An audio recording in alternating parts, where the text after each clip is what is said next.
Hello, YouTube. It's Kura Mono-chan. So today I'm going to try to play Echo. This is my third time recording, but third time's the charm. So I'm going to be experimenting a lot throughout this video series, and also my upload activity is going to be very inconsistent because I have a day job.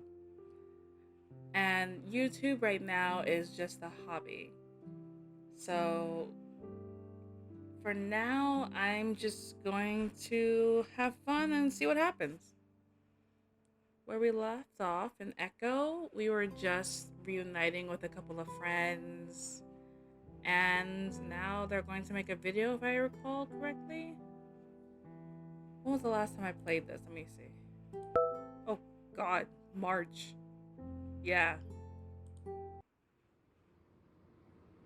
Peyton is about a bit of a distance away. To get there, you have to get on Route 93, which Flynn tells me isn't even called that anymore. That would make sense considering how it was impossible to find on the GPS.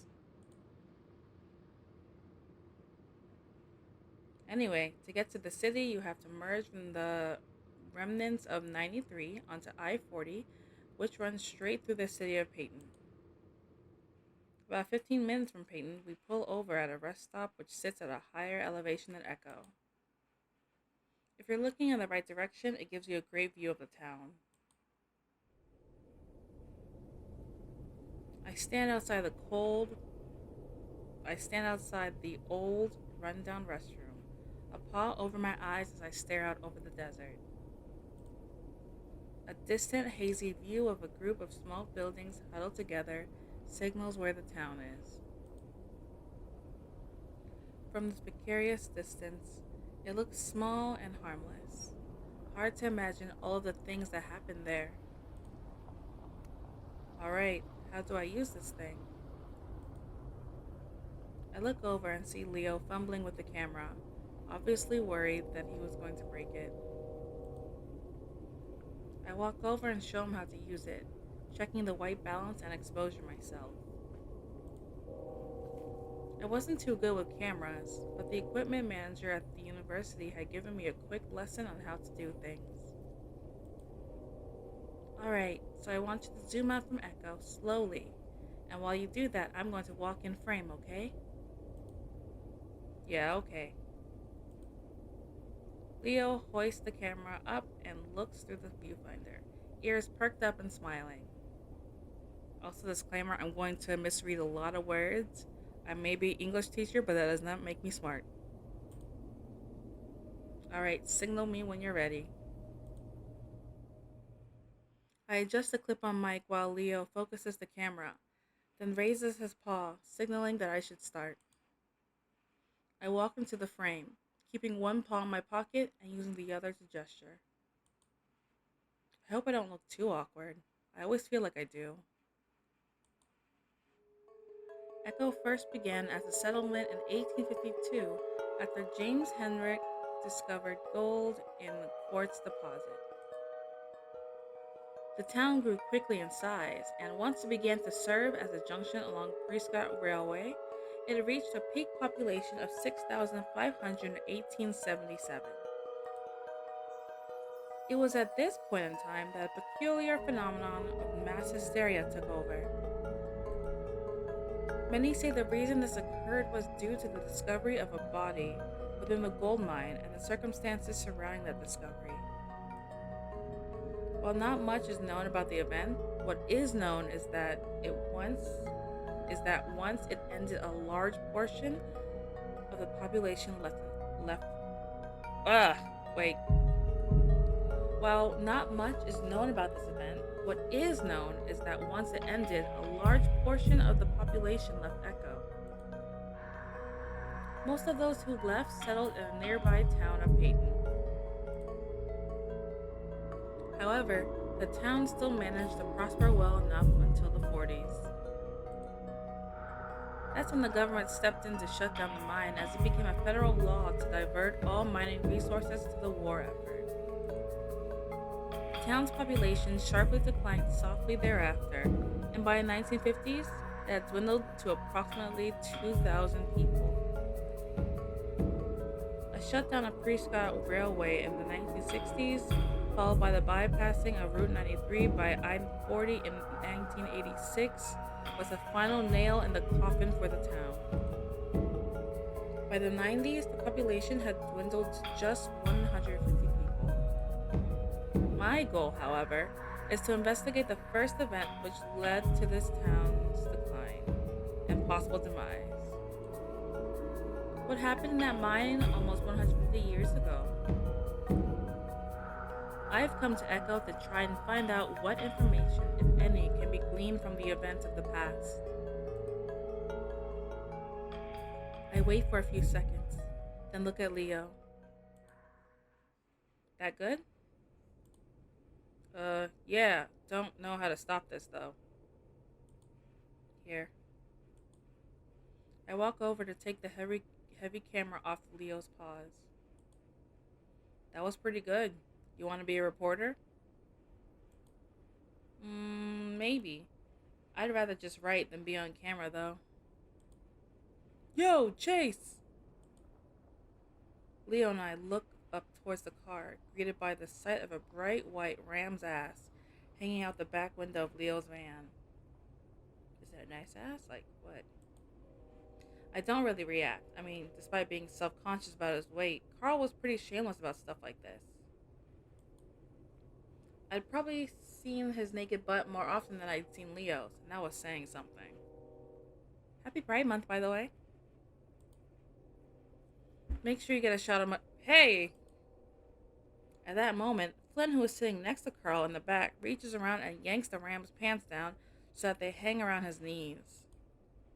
Even though Carl's pretty quick to pull them back up, I still get a pretty good view of his equally big white balls dangling between his legs. Oh, okay. Leo snorts, and I can see Flynn laughing his ass off while Carl punches him in the shoulder. Unfortunately for TJ, who was sitting in the middle row with Jenna, he was looking back at the time and probably got a much better view than I did. Uh-oh, you gay now. Now he's facing forward, covering his face while Jenna sits next to him, reading a book, looking uninterested. Nearly 21 and he's still doing that, huh? Yeah, it's a little more awkward without you three around, though. We head back to the car, and I grab the camera bag from the passenger seat to put the camera away. Hey, did you see my ass? Saw more than that. Four things about the horrors of Echo, right? It'll be a perfect fit. Well, if you could even fit it on the camera. I stashed the camera bag in the footwell before hopping in. Southwest Adventures is an amusement park right in the middle of Peyton. It's decent enough that people come not just from Peyton, but cities up to 100 miles away to vacation here. Because of this, it's usually crowded, and today is no exception. Families and their kids are everywhere. It's a generally nice day, sunny in the 80s, and it being on a Sunday added to the crowd. I didn't mind though. The point of this is to hang out with my friends. I don't know about you guys, but I'm starving. Let's get some funnel cakes. Jesus, Carl, we just got here. Hey, I didn't have any breakfast. You had breakfast, alright. A blunt with a side of the munchies. It's no problem. You can do that while I plan out what we're doing. Carl ambles off, on his way to the funnel cake stand. I snag one of the park map from the entrance and I hand that to Leo. Alright, so usually when my family comes here, we go clockwise to hit all the rides. Oh, so he's like a planner. When I go to the theme park, I literally just keep walking until I see something that I like. That sounds like a plan. It's pretty crowded today, so we probably won't be able to do everything.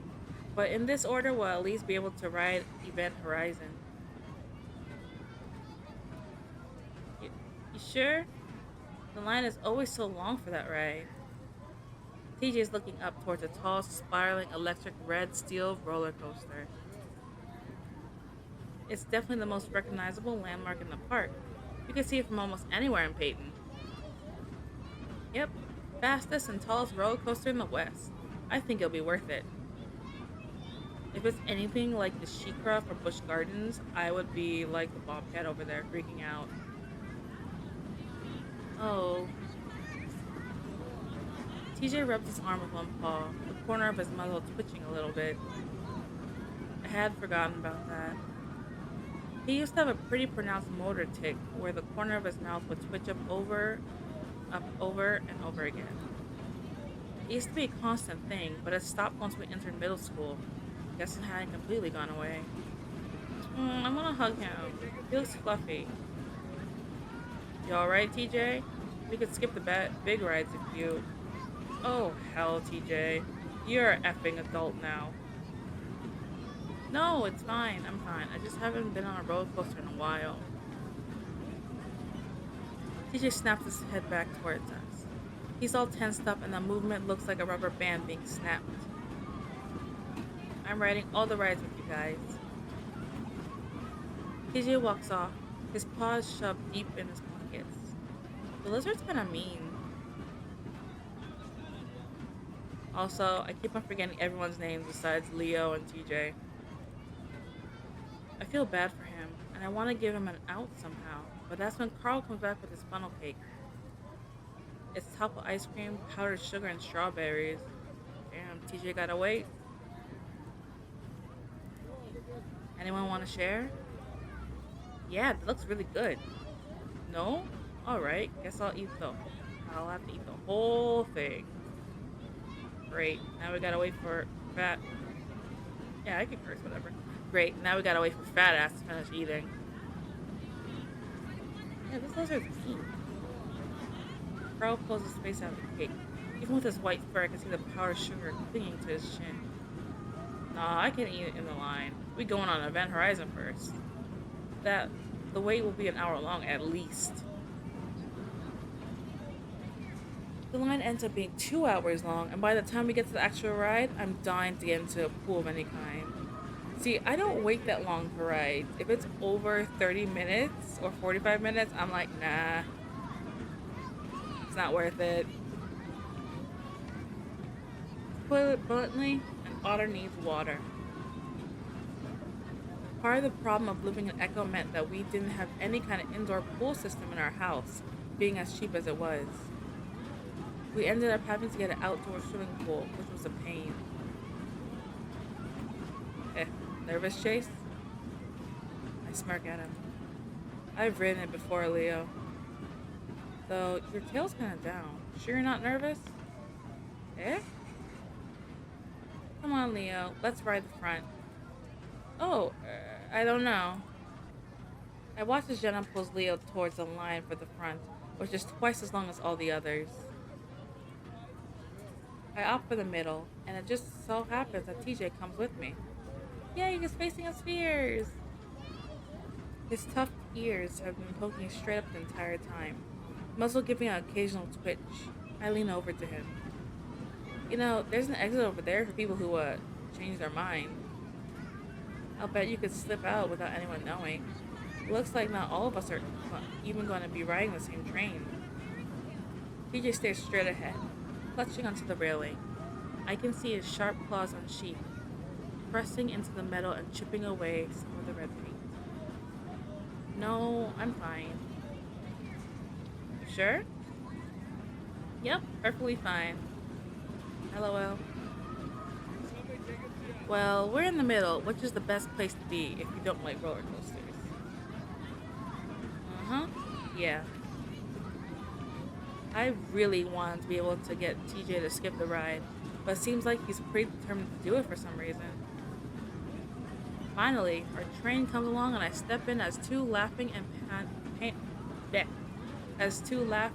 panting hyenas step out. Oh my god, that was the most intense. Holy beep, dude. I never get scared on rides, and I almost effing pissed myself. I do a quick check of the seat to make sure there isn't actual piss before sitting down.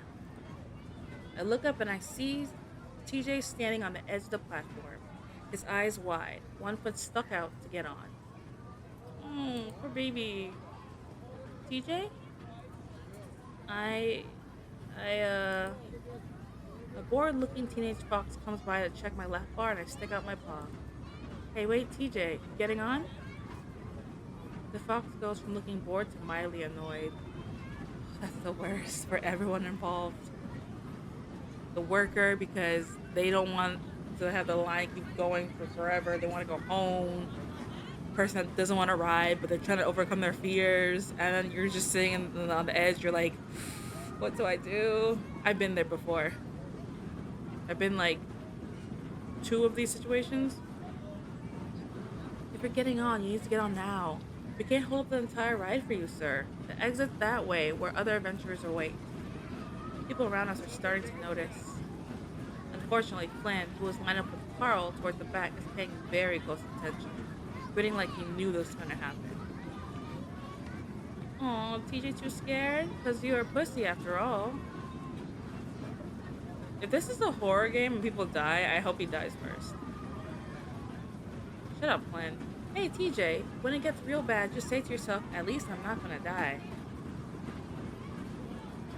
Actually, a few people have. TJ. I yell up at him, and that seems to jar TJ out of his trance. He almost falls into the car as he stumbles into it, fumbling with his shoulder restraints, but before the fox tenant sighs and leans down to do it for him. I can see the red on the insides of TJ's ears as he blushes, and I feel my own ears burn a little from secondhand embarrassment. Now that is too late. I realize that we shouldn't have started with this ride. We should have started with something smaller to build up his confidence. I'm jolted back as the train moves forward. Oh gosh. TJ's paws lashes out and latches onto my arm. Oh no, why am I doing this? I reach over to try and move his paw from my arm and back onto the handle on his shoulder restraints. TJ, hold on to that. My arm, you're gonna... Chase, quiet! I pause, staring at the lynx. I'm really not used to hearing TJ yell. He's almost puffed out to twice his size. I just need some quiet right now and... Ah! Our train begins its ascent up the first hill, and I can feel TJ's claws pricking through the fur into the skin. He starts mumbling quietly to himself, his eyes closed. He's probably saying prayers right now. To what God? Who knows? Cthulhu. TJ, oh, look at that. TJ, are you praying? He doesn't say anything, and soon we've reached the apex of the climb. I give up on trying to move his paw and sit back, a little nervous myself. I really, really hope TJ doesn't completely lose it. I rinsed the blood off my arm in a dirty theme park bathroom. It wasn't as bad as I thought it could have been, though TJ did start crying when we hit the first inversion. He had scratched it out of my forearm, grabbing it with both paws once we started the descent. Unfortunately, Flynn and Carl were still on the platform when we rolled back into the boarding station. Flynn looked ready to lay into TJ again, but when he saw the tears, he had the decency to hold back. I helped the shaking lynx out of the car, and somehow we managed to stumble into the bathroom where he quickly hid in a stall. Oh my god, TJ's my favorite now. Oh my god. I should have forced him out the exit. He'd always had anxiety problems, though I think we all believed it was a childhood thing that he'd gotten over. Oh my god, he's a Christian, same. He has anxiety, same. He got problems, me too. That's my persona. I don't know if he still takes medication. Hey, TJ? Yeah? We should probably get back. Leo texted me that they're all waiting by the ride. Yeah, I'll be out in a second. The cheerfulness in his voice is forced. I ignore the weird looks I'm getting from the other people in the bathroom and instead inspect my arm. The scratches are pretty superficial, so the bleeding has stopped. No one would notice it under the thick fur, even if it's tender as hell. I hear the stall door open behind me, and through the mirror, I see TJ come out. He sees me looking over my arm, and his face crumples up again. Chase, I'm sorry. Is it bad? I really don't want him to start crying again. TJ cried a lot when he was a kid, almost every day, even at 19. It seems like he's still pretty susceptible. It's fine. Doesn't even hurt. Well, that's good. We stand there awkwardly for a few seconds, and I air out my shirt, which is starting to stick to my sweaty body. Listen, it's honestly getting way too hot for me to wait in lines all day. I think I'd rather just sit down and watch some shows or something. Oh yeah? Yeah, you wanna do that with me? TJ's ears come up a little, and he clutches his paws together, the fidgeting subsiding a bit. Yeah, Chase, I think that'll be fun. I can tell he's at least a little relieved. We both head out back towards the riot, and I spot the four of them waiting by the exit. I furrow my brow as I spot Carl crouched on the ground, Jenna kneeling next to him and rubbing his back. Oh, he's throwing up the funnel cake. Hey, everything alright? Jenna looks up, a sympathetic smile on her face. Carl's not feeling too good.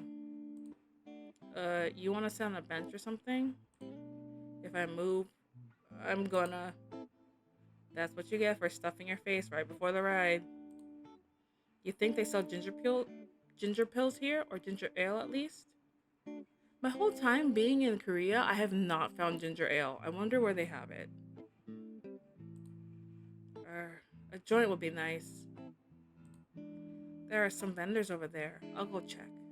I'm actually kind of glad everyone's preoccupied with Carl right now. Take some of the heat off of TJ.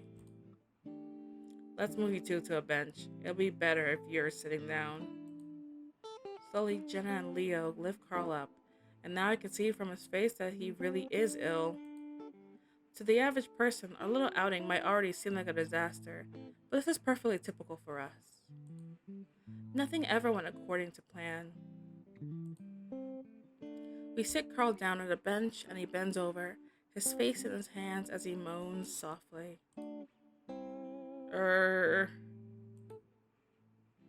TJ comes back with a medium-sized cup in his paws. He sits next to Carl. No ginger ale, but they did have some lime soda. I do the same exact thing. Oh my god, this boy is me. Carl takes it and sips a bit of it before sitting back and belching. F it. I'm done, guys. What? What are you gonna do all day? Sit there? Actually, me and Chase are going to go see some shows. You can come with us. Guys, we were doing this to hang out with each other, remember? Aw, leave him. We're wasting time. Flynn turns and walks off, his hands shoved in his pockets, hunched like a stone gargoyle. He definitely looked the part, being a lizard. Is that racist? Damn, that was probably a bit speciesist. Well, we all have our phones. Text us, alright? Sure. Jenna turns and follows Flynn, but Leo hesitates a moment. He looks at me, before eventually turning to follow Flynn and Jenna. 5 minutes later, Carl's stomach settles to the point where he's able to get up and walk. At this point, I'm completely wiped out and I just want to sit down. I point out the first stage we see and they agree. I sigh gratefully when I sit down. You look tired. I crack an eye open to see Carl giving me a sidelong glance. I don't sleep very well in motel beds. Well, I'm working on 3 hours of sleep, by the way. Let's see how bad this editing was gonna go. Actually woke up around 2? You were gone. Now TJ's looking at me too, and I feel my gut clench for a second.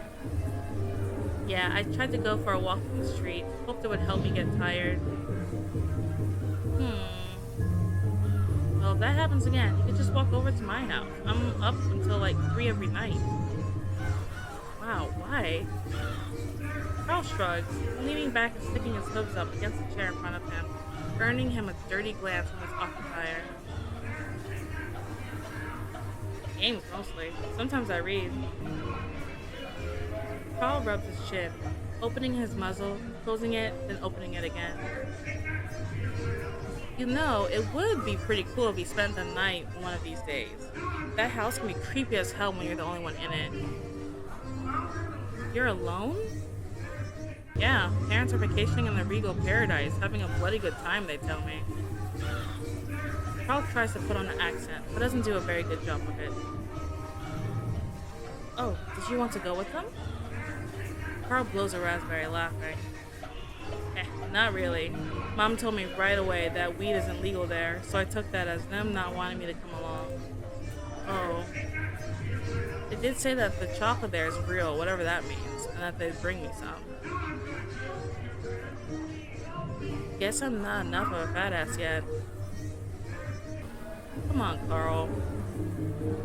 But dude, I'm getting there. Soon all I have to do is stand in front of the mirror, block out my face, and jerk it to my moves. I make a dumb snorting cracking sound and I can feel TJ looking at the two of us disapprovingly. Not the hardest thing to do when you're high.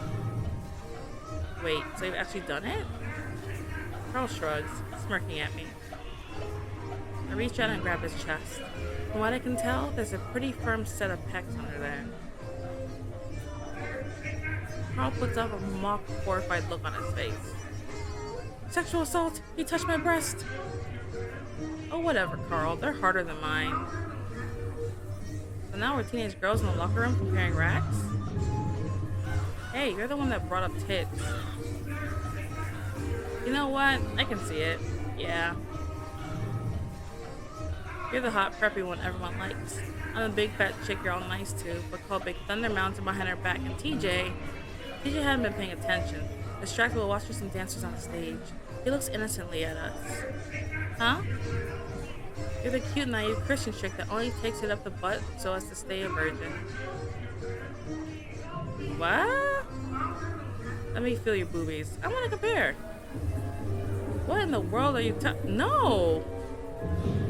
Small but perky. After a few seconds of tussling and Carl getting smacked on the nose by TJ, somebody shushes us from behind and we're forced into silence. The show starts off with a bunch of mice having a weird sort of hoedown.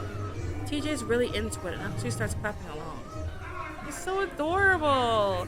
You guys can tell who's my favorite character. I smile. TJ could definitely be kind of cute sometimes. Carl just rubs his nose and leans back, watching with a smirk, as if the whole thing is a joke to him. At this point, my eyelids are feeling really heavy. At most, I got maybe 4 hours of sleep last night. I think about leaning my head back, but the backs of the seats are pretty low, and I just end up with my head hanging over the back. Leaning forward would just be impossible. I can lean on one of my friends. I don't think they'd mind. TJ, duh. TJ might be smaller, but he's definitely an easy guy to convince, especially if he thinks he's helping someone out. TJ, can I lean on you for a bit? What? Why? He looks a little uncomfortable. I'm so tired, man. Alright. I lay my head in the crook of his neck and I feel him tense up a little, but after a while he relaxes. There's some heat coming off his neck, and I'm pretty sure he's blushing. It's not too bad though. He may be slender, but his fur is pretty damn soft. The sounds of clapping and fiddles start to drift away as the lack of sleep takes its toll. I feel along the rough edges of rock and dirt. The only thing I can hear is the shower of debris I'm knocking to the ground.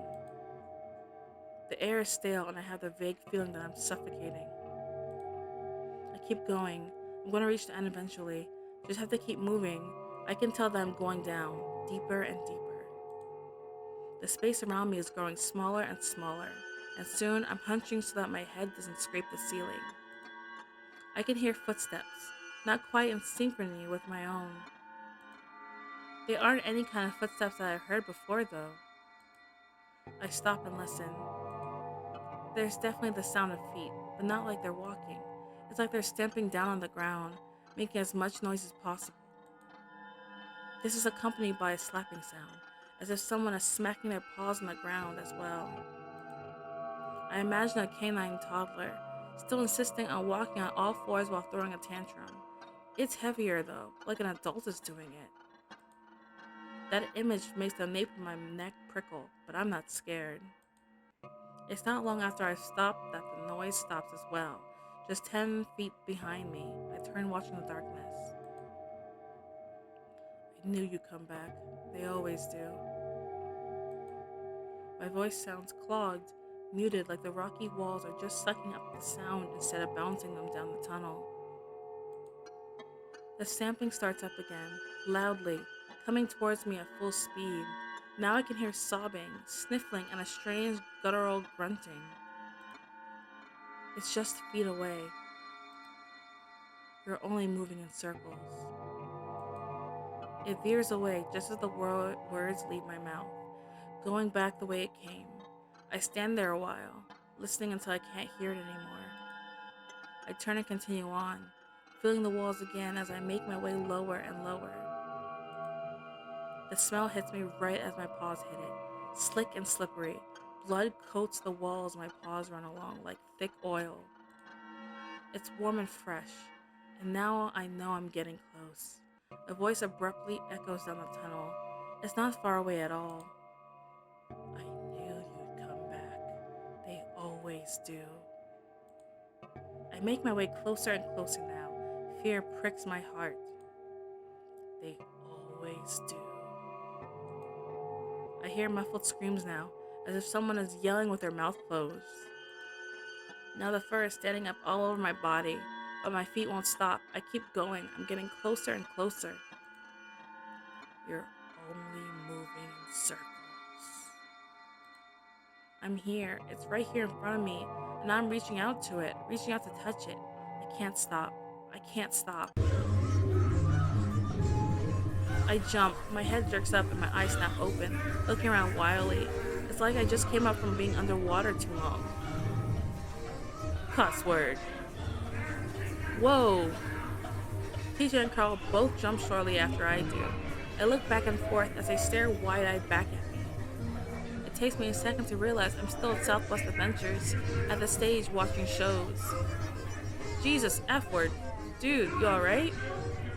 Carl! I lean forward and rub my face to my paws, trying to stop shaking. I'm fine. Just a really bad dream. I feel a small paw on my back as TJ rubs it. What about? I'm not really sure. Just in a really dark place and some things were in there. Huh, that does sound pretty creepy. What kinds of things? I think for a moment. The weird crawling thing, screaming thing, I pull my head up, looking towards the stage, which is empty right now. It doesn't matter. It was just a dream. Hey, what happened to the show? Carl chuckles next to me, leaning back again. You missed them, dude. You've seen like 3 shows. Yeah, they even had a segment with otters doing water tricks. We thought about waking you up for it, but you were in a really deep sleep. That's too bad. I always love seeing my people laughed at for the swimming clowns that we are. How long's it been? Carl checks his phone, but she already has out. Been about 3 hours. Could probably get some lunch now. Damn, I've been out for a while. I'm surprised I hadn't at least woken up a few times, considering the uncomfortable position I've been in. I guess you feel better then. Yeah, I've been feeling better for the past 2 hours. Now I'm hungry. It's already 2 p.m. and I've composed myself for the most part, so I take out my phone to text Leo. We're kinda hungry, we should meet back up. He gets back to me pretty quick.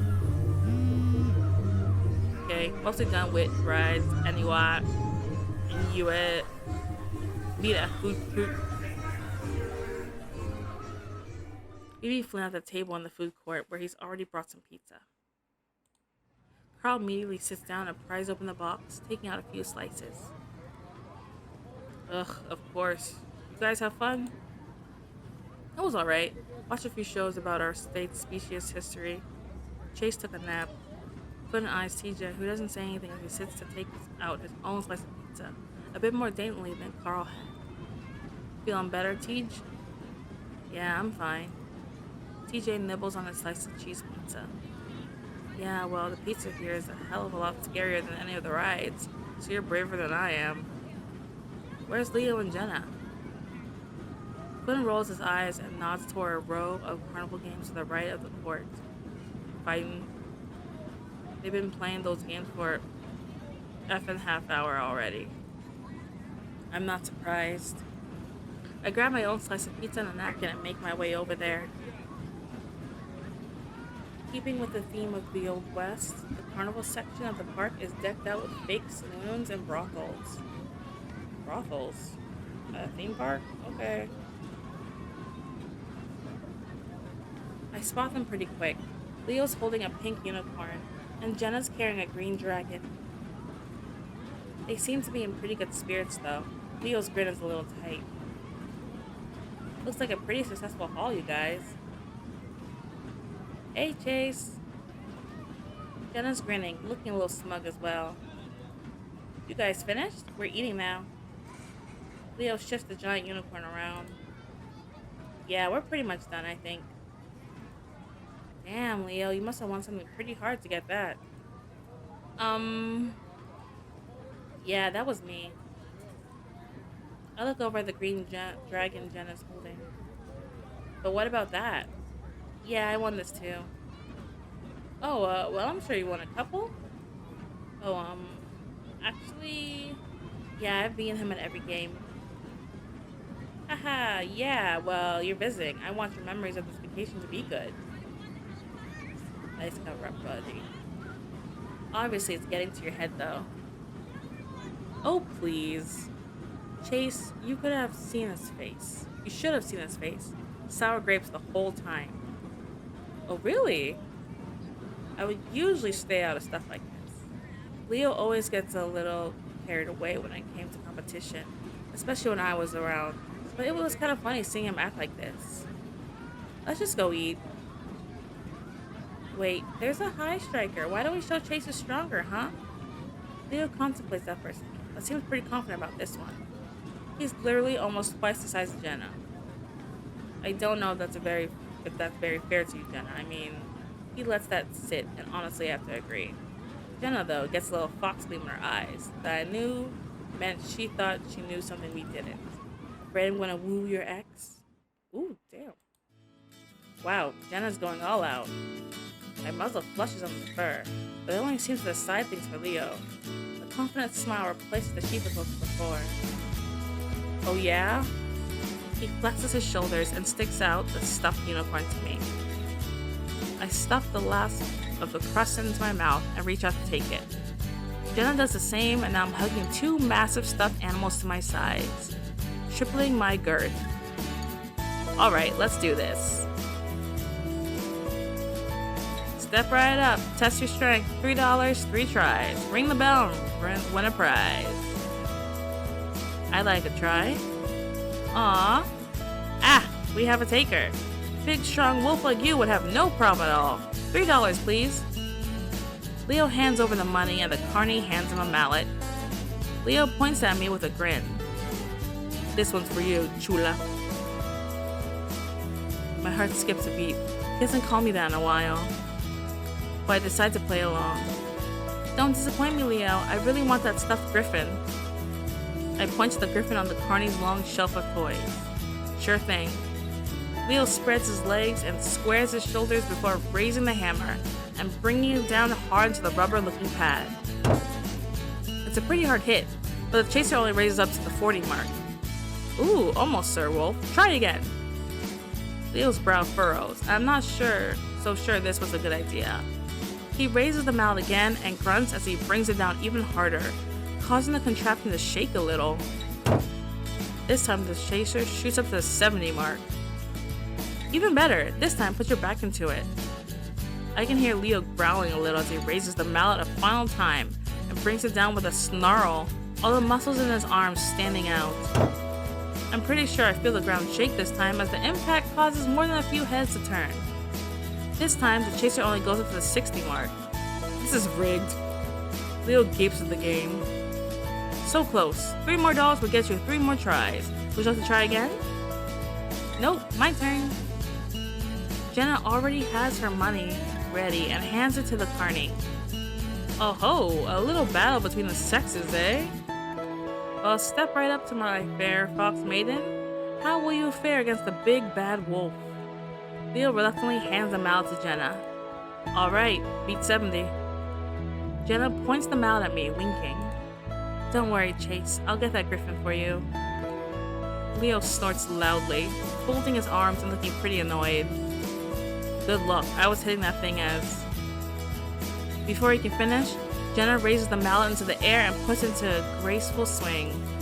It's as if she were chopping wood as she brings it down hard into the rubber pad.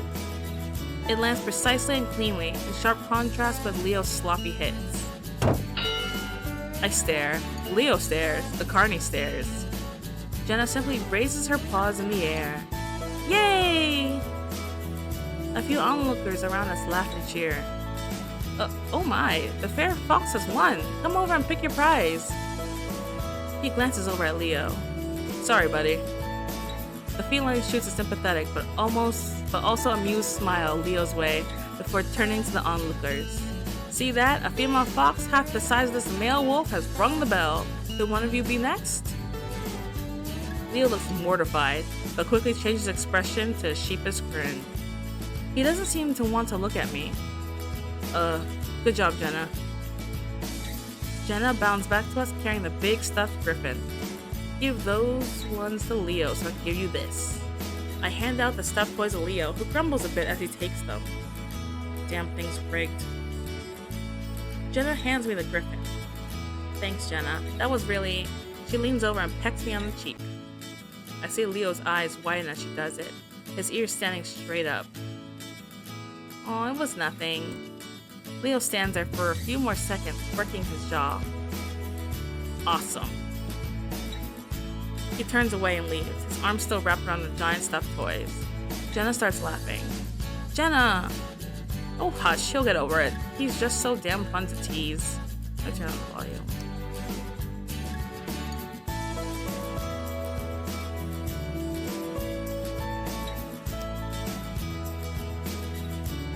I have to agree, but not when I'm being used to do the teasing. He's still really sensitive about the whole thing. You guys talked it over, didn't you? Anyway, aren't you gay? Take a deep breath. By rights.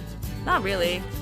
I mean, yeah, obviously I like Leo, but I've liked girls too. Oh, interesting.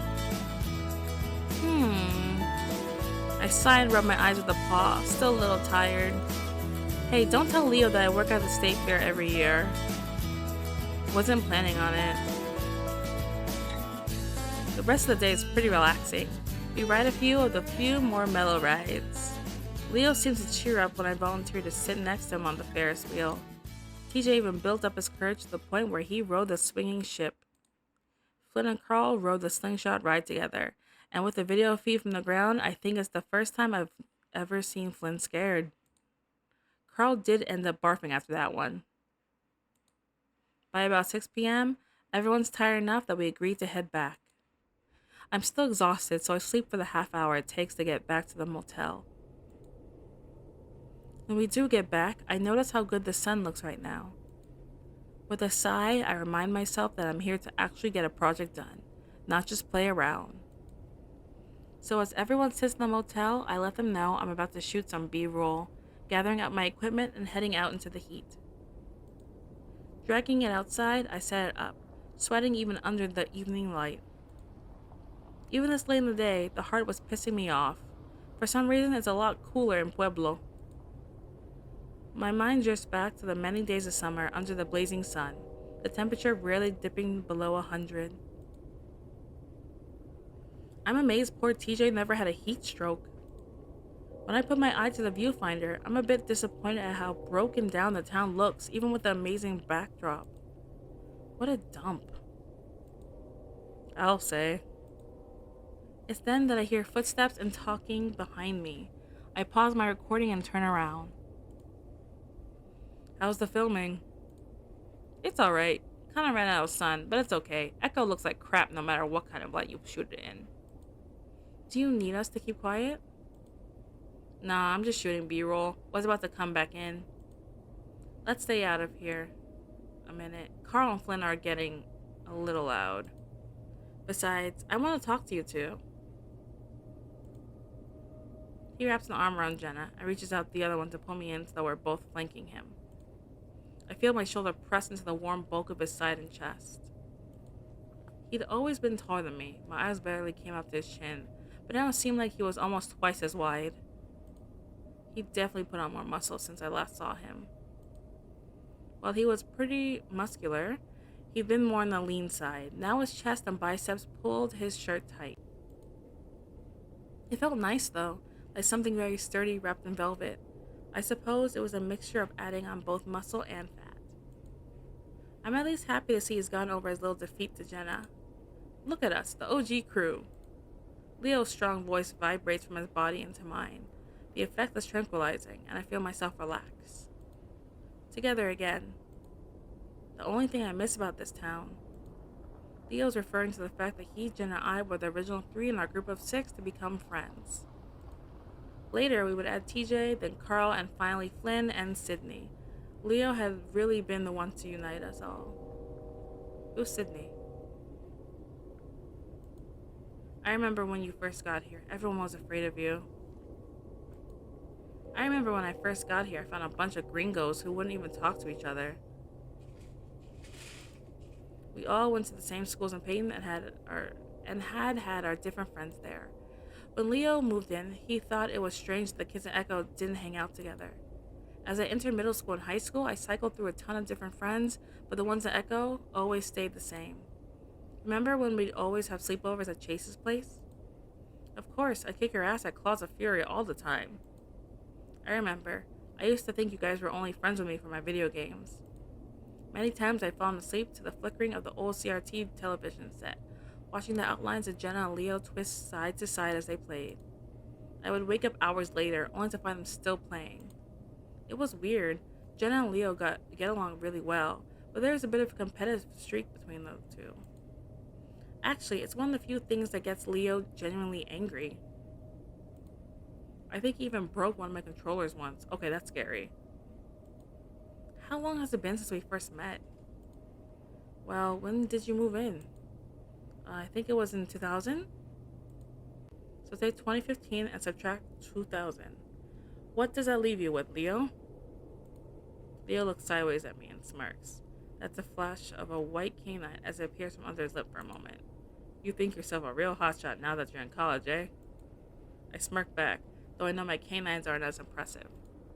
Pretty much, yeah. Well, you'll always be those little brats to me. I feel Leo's wagging tail swat me in the butt. I'm not really sure how I feel about that. Speaking of which, are you two getting along over there? Jen looks at me around Leo's broad chest. Yeah, sort of. Yeah, we haven't had many chances to hang out. Why not? Well, it's college. It's also a pretty large university. I don't even think we've ever seen each other in passing. Yeah, things are different. But Jenna, we should do something together soon before you graduate. Definitely. I'm just looking at this word a little harder because I can't spell this word by myself. Definitely. Okay. I'm going to forget later. Leo still looks a little disappointed that me and Jenna aren't keeping up at the university, but I don't know why. She had her friends, I had mine, and we did talk sometimes. Jenna nudges into Leo, causing us all to sway. And speaking of that, when are you going back to Mesa? Mesa's the community college in Peyton. Leo went there for a few semesters before taking a break. And by break, I mean he quit. We'll see. I have to talk to my parents. It's just starting to get really busy. Why don't they hire more people? You know, you would have graduated by now. You would have had your master's by now. I don't know. I don't like that comment. It took me 7 years to get a 4-year degree. So if anyone's listening and you want to finish college, don't compare yourselves to others and seeing how fast or how slow they graduate. It's your degree, so it doesn't matter how long it takes you, to be honest. At the end of the day, when you get that degree, no one cares how long it took you. Leo sighs. It's about committing to the family business, not the help he needs. Jenna rolls her eyes, blowing out some air and rolling the tuft of her fur on her head. Wolves and their families. You should try thinking and speaking for yourself sometime. If I hadn't done that, I'd still be stuck in that crank house. Jenna flicks her head vaguely in the direction of where she used to live. Jenna is the only one, aside from Carl, who has family still living in Echo. I wonder if she's going to visit them, even though I'm pretty sure I already know the answer to that. I see Leo tighten his arm around her shoulder, but she goes on without missing a beat. And you can start with our otter here. I look up, caught unawares. Huh? What? Jenna. I'm serious. Jenna puts her paw up in Leo's face, cutting him off. I'm not going to spend this entire week with you asking me when or how you should do it. Let's rip off the band-aid now. Chase. Jenna. There's a warning tone in Leo's voice as he pins back his ears and drops his arms from our shoulders. I already know what's happening. It's been a long time coming. I take a step back and fold my arms, looking to the side. Chase, Leo has some things to say to you, and yes, it's about that. Now I'm going to head back in and make sure Carl didn't light up the bathroom.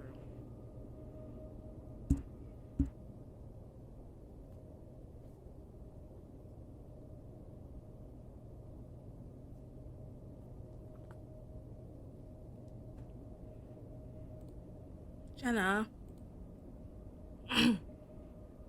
His tone changes to exasperation and Jenna turns on her heel and leaves. Judging by the curl on her tail, I can tell that she's pretty satisfied with what she's just done. Help, I'm losing my English. I returned my attention to the road. I couldn't really bring myself to look at him now. We both stand there for a minute, 3 feet apart. I hear Leo scuff the ground with his foot and sniff as dust rises from the ground. I hear him drawing a breath a few times, as if he's going to say something, but ends up blowing it out with a sigh. We were never good at this, probably why it ended up feeling like it did. Leo. I'm sorry, Chase. For what? Not talking to you about this when I should have. Talking to Jenna about it when I should have been talking to you. He reaches out and sets a paw on my shoulder, the silver anchor on his wrist glistening just a little bit in the fading light. He's smiling at me, but I grit my teeth. Why are you still wearing that? His eyes flick from the bracelet, then back to my face, expression turning defensive. Why aren't you still wearing yours? Don't you remember what we said? I sighed, looking at the scattering of clouds behind Leo's head. They're tinged a soft pink from the fading sun. The sunset is almost the same color as Leo's fur. Leo, we were teenagers. That's not an answer. He cuts me off and I look back at him. I told you, they weren't love bracelets. They weren't just about a relationship. They were about everything. Our friends, family, memories. Echo. I raise my voice above him, cutting him off this time. They were about Echo, Leo. We stand there for a while, and Leo's looking closely at me expectantly, his ears tipped forward. His eyes pierced me like amber shards. It was always hard to look him in the eye during our arguments. What do I have to say it? Alright, fine. I effing hate this place. Everything about it. It's the most miserable goddamn piece. Blah. Rewind. I effing hate this place. Everything about it. It's the most miserable goddamn piece. I effing hate this place. Everything about it. It's been the most miserable place I've ever been. How many places have you even been? Enough to know that it's miserable. Most everyone here is old, obese, on welfare. Half of them are probably on meth. Leo pulls in a deep breath and blows it over my head. I can smell the bell peppers on his breath. No one likes it here, Chase. I mean, it was an anchor. I'm half laughing. Just looking at it made me feel like I was still tied to this town. I didn't need it reminding me of all that awful stuff. I know it's supposed to symbolize our being each other's rocks or whatever, but it stands for a lot more than that. But a lot of good things happen here too. No one should forget where they come from. Sometimes I wish I could. At this point, Leo's deflated a bit, going into a slouch, his ears lowered. Wait, you said was. You didn't get rid. No, no, I still have it. It's just in a drawer in my dorm room. Honestly, if it wasn't anything else, like one of those infinity bracelets we saw, I wouldn't have trouble wearing it. Well, why didn't you say anything when we were buying them? I didn't know it was going to be a problem. Leo tasted a deep breath again before blowing it out, puffing out his cheeks this time. Puchica, otter. Puchica? Yeah, sure. Puchica, otter. He puts a paw to his eyes and holds it there for a few seconds. It's a pose I'm pretty familiar with. Even though I haven't seen it in a few years, I'm hit with the wave of memories, mostly of me frustrating or embarrassing Leo somehow. We decided on the anchors mostly because they look pretty. Leo had referenced some wolf metaphor about roots and how we're always drawn back to them. Also, some nonsense about how otters were great sailors, but really it was just the aesthetic. For some reason, over the years, I began to associate the anchor with being stuck in Echo. It was when I started connecting the anchor to Sydney that I had taken it off. It was too much. Anyway, Leo brings me back to the present and I focus back on him. What I was trying to say was that I'm still not okay with how you left. Leo, I said I was sorry and I still am. Or how you stopped talking to me for a while. I was a kid. I thought I had a good tactic, like Jenna said. Rip off the band-aid, you know? We did start talking again. It was more like you punching me in the gut than kicking me in the balls. The problem was that you didn't even give me a chance to say anything, or at least tell me why before you broke it off. I stayed silent for a while, then finally looked up, setting my jaw.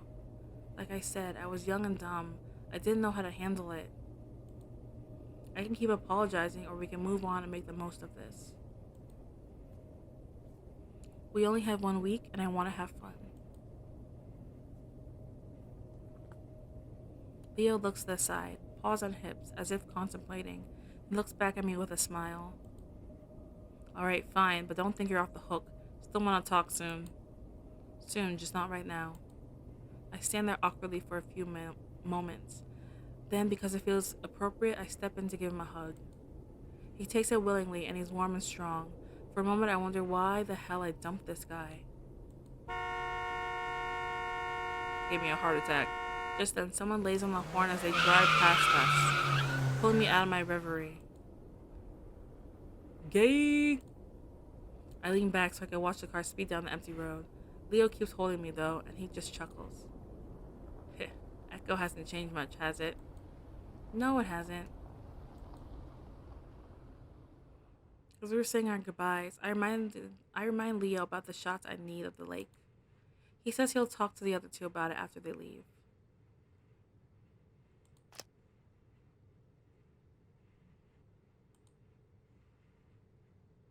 Well, that's gonna be all for today now. I've been recording for quite a while, so hope to see you soon, guys.